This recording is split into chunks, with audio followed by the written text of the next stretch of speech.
The Venezuelan National Electoral Council informed that it has extended by 24 hours the deadline for the registration of candidates to participate in the regional and municipal elections to be held on November 21st.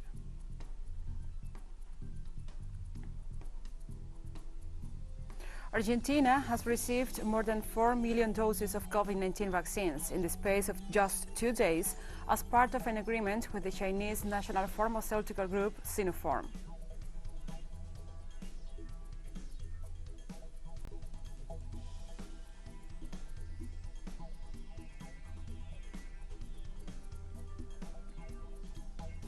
Talks were held in the Egyptian capital on Thursday alongside the Palestinian president and the King of Jordan, aimed at reviving the Middle East peace process.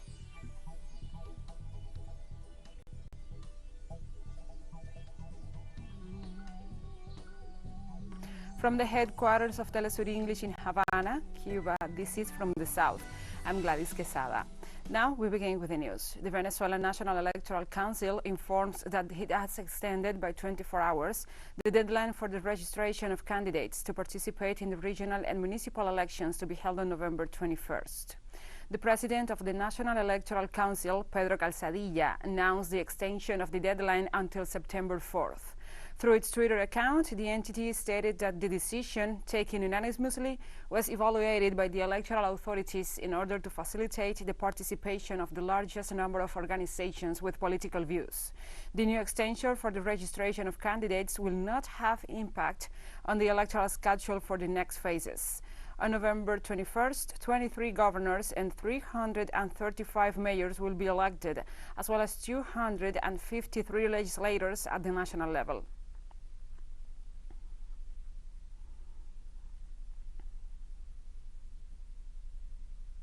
And the most extreme sector of the Venezuelan opposition taking part in the talks with the government, hosted by Mexico, announced that it will participate in the regional elections to be held on November 21st.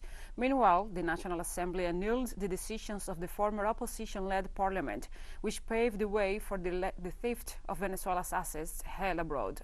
At the refusal to recognize the constitutional government on President Nicolás Maduro Moros. Our correspondent, Madeleine Garcia, brings us the details. This is the Argentina national football team, which is in Venezuela with its top players, among them Lionel Messi. They will play against the Venezuelan national team, the Vinotinto, as part of the Qatar Football World Cup schedule. But beyond that, this symbolizes the country's stability as preparations continue for the regional election of November 21st. This image will have never been seen in 2017, 2018 or 2019, when the opposition encouraged violence to take power by force. Stability defeated extremists, and the announcement of the violent sector of the opposition that it will participate in the regional election of November 21st seems to indicate that it has left its coup plans behind. More than reasons, they appear to be motivations. They have decided not to participate. This is a very respectable attitude. But for that same attitude of respect towards those who do not want to exercise their constitutional right to participate, we ask you to please respect the rights of those who, after a very conscious and very deep analysis, have decided to participate in this electoral process. Peace and democracy have triumphed. We did it, Henry. Congratulations for your decision to participate in the November 21st elections. Time and several events also proved right the other sector of the opposition that distanced itself from the sectors calling for an invasion by the United States. It seems to me an interesting matter, since they said for so long that we should not choose the electoral path, that a coup d'etat was the solution, an invasion, the blockade, the sanctions and the embargo, and today they finally understand that the electoral path is the correct one. But other sectors, without the support of the European Union and the so-called international community, which have announced their approval of the regional election, continue to encourage the violent path. We will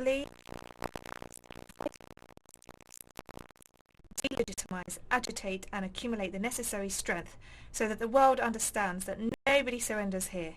The world has to do what it must do because we are doing our part in Venezuela.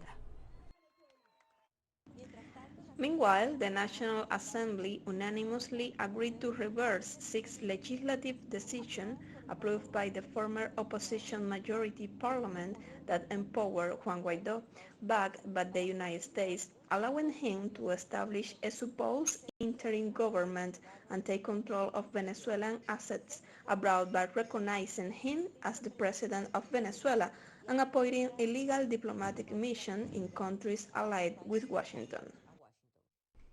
It was a fundamental basis for the 2015 National Assembly, and Juan Guaidó, in a disorderly way and with the complicity of certain governments that declared themselves his allies, which flagrantly violated the Vienna Convention, an international community that, through these parliamentary acts, justified and created the basis for all the terrible sanctions that have been imposed on the Republic. Therein lies the fundamental basis for the recovery of our assets. This assembly provides the Republic with an instrument. It gives the Attorney General an instrument to recover our assets.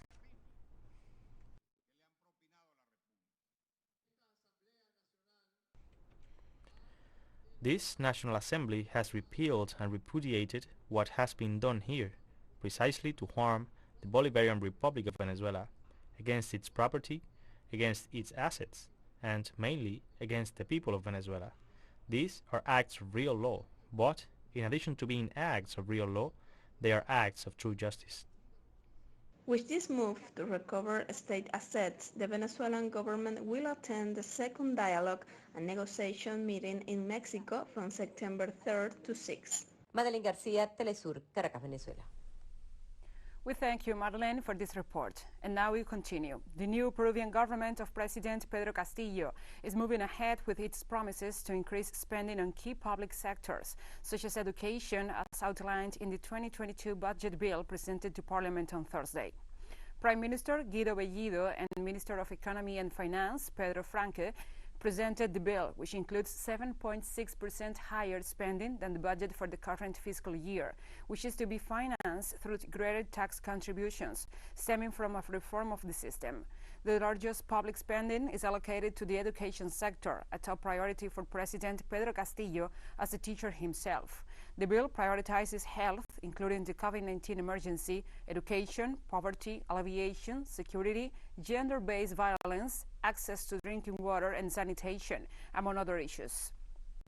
The economic recovery plan also seeks to generate over 160,000 jobs in local government.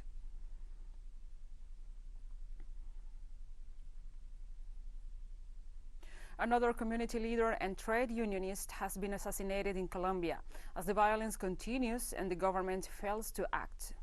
Maria Dorfenis Lopez was killed on August 29th in the municipality of El Castillo in the central department of Mera.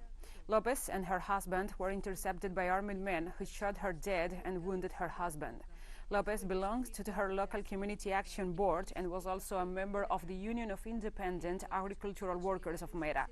According to the Institute for Development and Peace Studies, this latest assassination brings the total number of community leaders, trade unionists, and human rights defenders killed in Colombia this year to 114.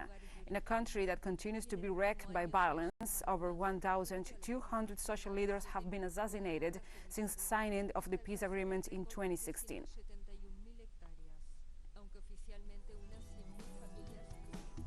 And we'll be right back after this very short break, so don't go away.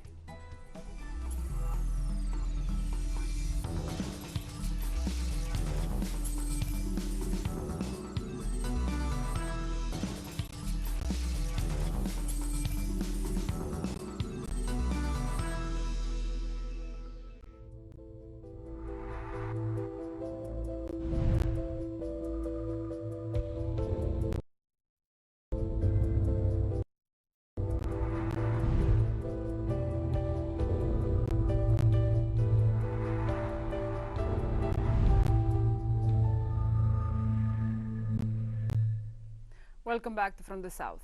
Argentina has received more than 4 million doses of COVID-19 vaccines in the space of just 2 days. The latest shipment came from China, which is said to ship over 3.2 million doses of its Sinopharm shots this week. As well as the Chinese jabs, the country received over 1.6 million doses of the AstraZeneca vaccine on Wednesday, while Friday will see the last batch of 570,000 Sinopharm shots arrive. The shipments are part of the strategic immunization plan rolled out by the national government, which includes a contract signed with the China National Pharmaceutical Group for 24 million vaccine doses to be delivered between July and September.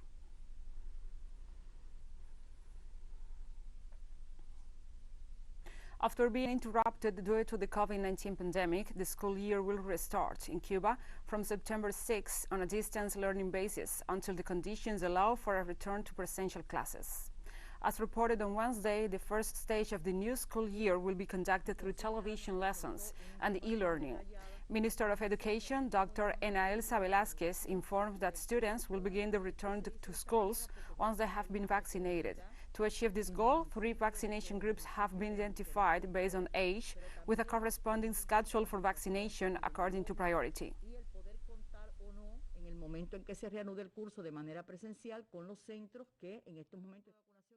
These vaccination groups also include sports and art students. Vaccination will begin in the first days of September to those in 12th grade senior year of high school, the students in 3rd year of technical education, and those in 3rd and 4th years of pedagogical education.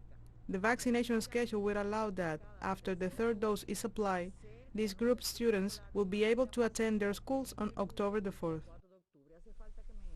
The German Train Drivers Union began a week-long nationwide strike over pay on Wednesday, its 3rd in a month after wage talks with the rail operator failed to meet workers' demands. The strike, which will run until September 7th, affects freight services and passengers traffic. Train drivers stressed that managers had left them no option but to hold a 3rd round of strike action because they had failed to come up with a better wage rise proposal. The union is seeking a 3.2% pay increase and a coronavirus bonus of €600. On Thursday, operator Deutsche Bahn filed an injunction against the strike at a Frankfurt labor court.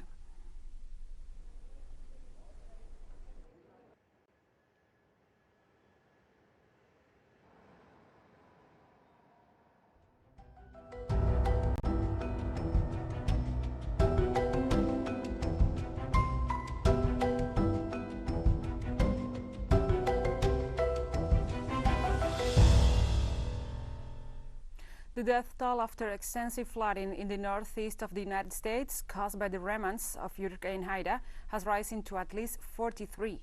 The states of New Jersey, New York, Connecticut, Maryland, and Pennsylvania saw tornadoes, record rain and flooding, leaving large parts of the region underwater and states of emergency on Thursday. Videos on social media showed cars submerged on highways and water pouring into subway stations and homes after a wind-driven downpour shattered rainfall records and prompted an unprecedented flash flood emergency for New York City. Ida made landfall south of New Orleans as a Category 4 hurricane on Sunday, causing major damage across the states of Louisiana and Mississippi.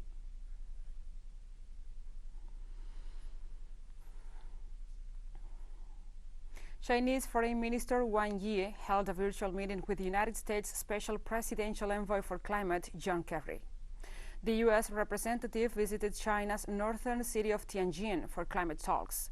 During the meeting, the Chinese diplomat stated that China-U.S. cooperation on climate change serves the interest of both sides and the rest of the world and enjoys broad development prospects, but such cooperation cannot be sustained without an improved bilateral relationship. John Kerry, also former U.S. Secretary of State, expressed his hope that the two sides could achieve leadership in climate change and commit to fully implement the 2015 Paris Agreement.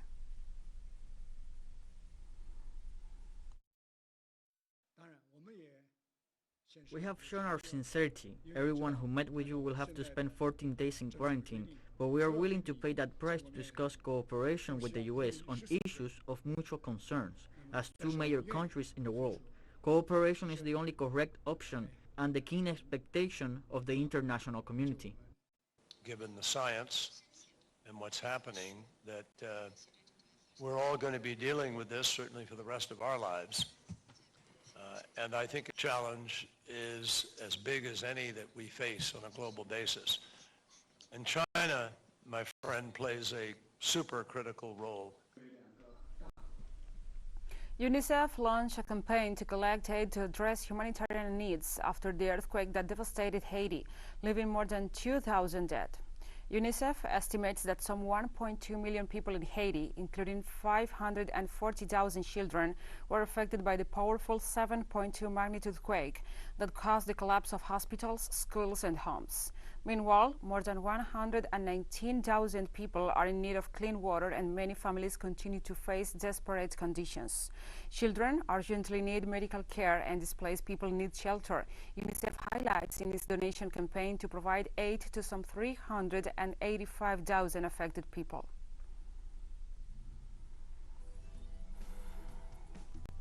And we have more stories coming up after this final short break, so stay with us.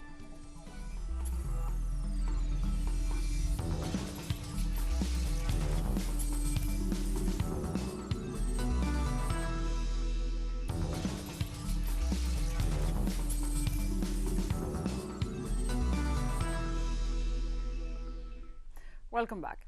Palestinian President Mahmoud Abbas arrived in Egypt on Thursday for talks with the Egyptian President and the King of Jordan aimed at reviving the Middle East peace process.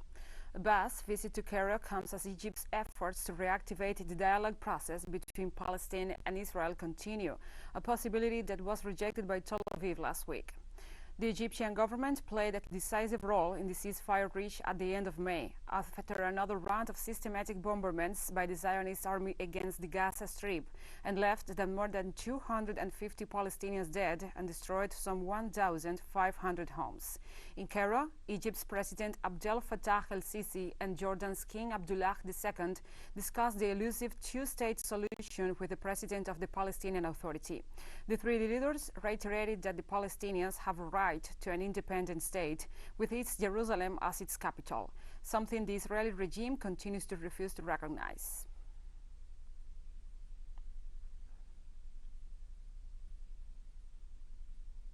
In Nigeria, primary and secondary schools are closed following restrictions imposed by the authorities in the northeastern state of Zamfara, a day after 73 students were kidnapped by gunmen in the latest in a series of mass abductions targeting pupils. Zamfara state officials imposed some nighttime road travel restrictions, and primary and secondary schools were temporarily closed as part of the efforts by rescue teams and the military to find and release the students. Kidnapping for ransom by armed gangs known locally as bandits has become an increasing trend in northwest and central Nigeria, with around 1,000 students snatched this year, most of them later released, often following the payment of ransom by their families.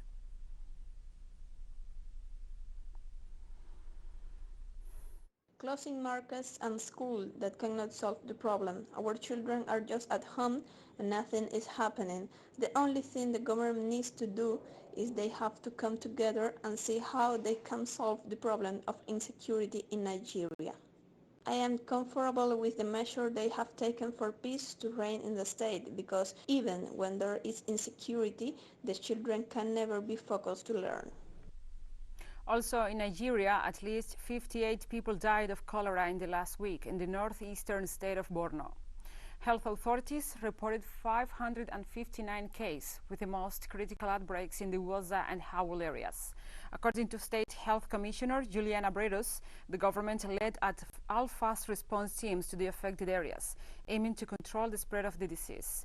The official emphasized the importance of vigilance and control, asking all parties to maintain prevention measures.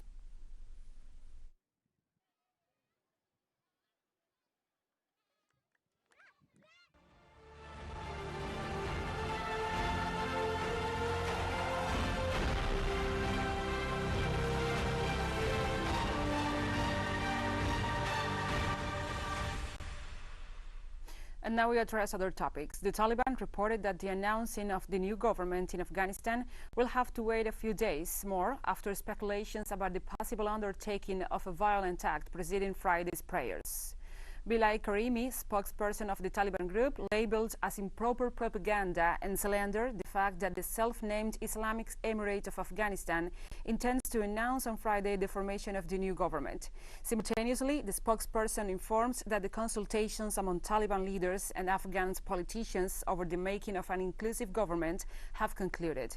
According to informal versions, Mullah Abdul Baradar, chief of the Taliban's political office in Qatar, could be the next Afghan president.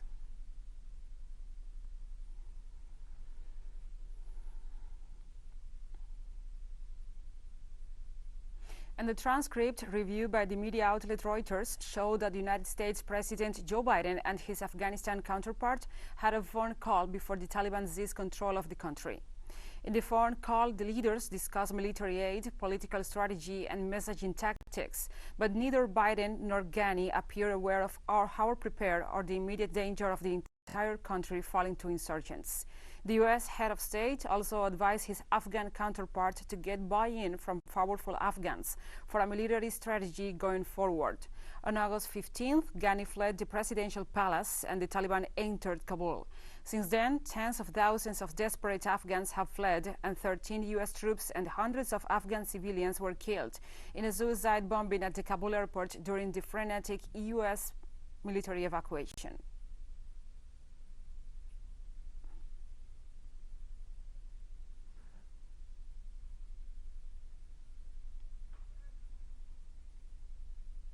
And the Chinese Foreign Ministry requested an investigation into the crimes committed by the U.S. military personnel against the civilian population during their 20-year occupation of Afghanistan.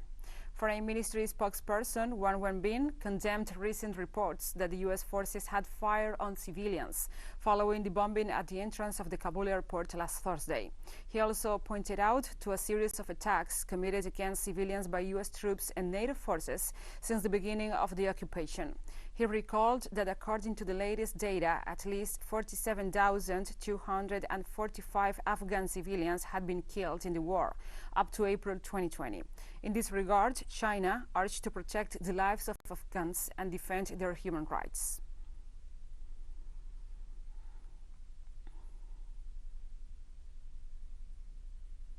The Global Trade in Services Summit session in Beijing this Thursday.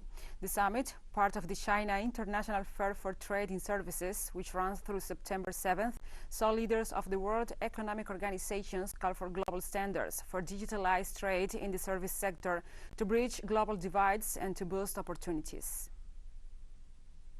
The services sector are key to facilitating a services-driven recovery and to resume the transition towards a more consumption-based economy. The pandemic also accelerated the use of digital services, highlighting their increasing importance to the global trade network. However, while remote working and online economic activities have become more prevalent, barriers affecting digital trade remain a concern. A strong, rules-based trading system and global standards can help overcome existing global divides. Digital technologies have significantly improved the tradability of services. This offers an array of new opportunities for businesses in developing countries to reach global markets at lower cost and faster speed. However, developing countries are yet to capture the gains arising from these opportunities. Most gains go to high-income countries. This suggests that service digitalization threatens to further increase and entrench existing inequalities both within and between countries. And we have come to the end of this news brief. But remember, you can find these and many other stories on our website at telesurienglish.net. And also, if you feel so inclined, please join us on social media. We are on Facebook, Twitter, Instagram, and Telegram. For Telesur English, I'm Gladys Quesada. Thank you for watching.